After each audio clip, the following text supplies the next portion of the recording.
Chapter 14, Pythagorean theorem. The first point you have to know it in this lesson, we have to apply Pythagorean theorem in a right triangle.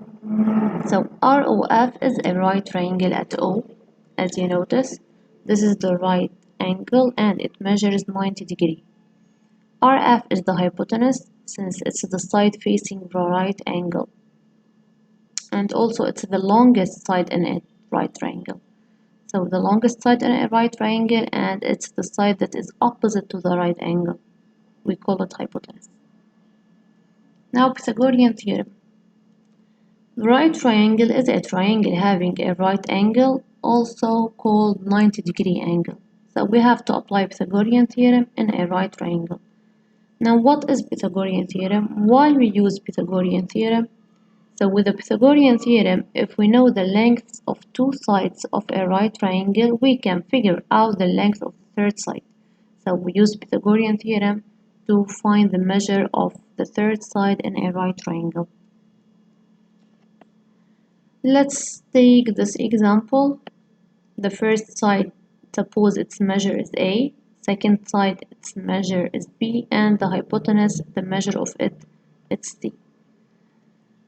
This is the Pythagorean theorem. In a right triangle, the square of the length of hypotenuse is equal to the sum of the squares of the lengths of the two other sides.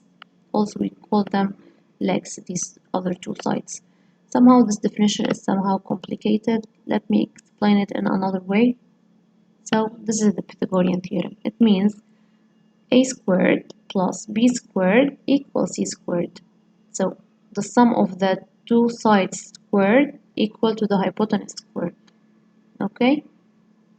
Example 1 to understand how to use Pythagorean theorem. So this is a right triangle. The first side a equal 3, b equal 4, and we have to find the measure of the hypotenuse. We have the measure of the two sides, we have to figure out the measure of the third, and in this case C is the hypotenuse, we have to find the measure of C.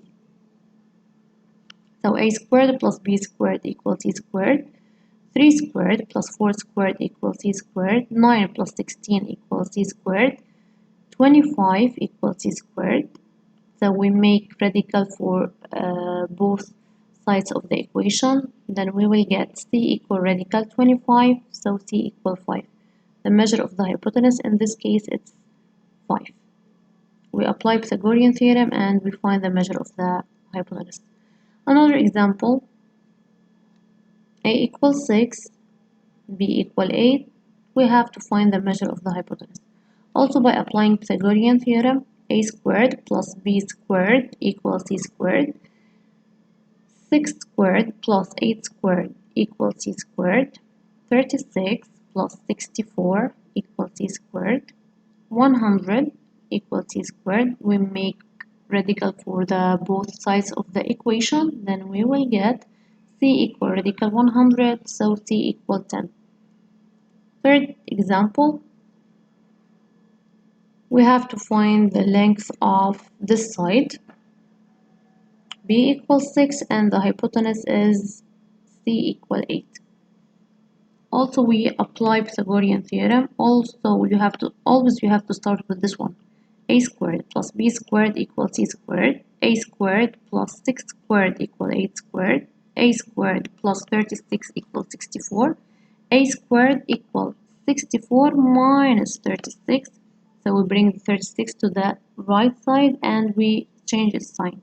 So a squared equals 28, then a equals radical 28, a equals 2 radical 27, a equals 32 radical 7, and it's approximately 5.291.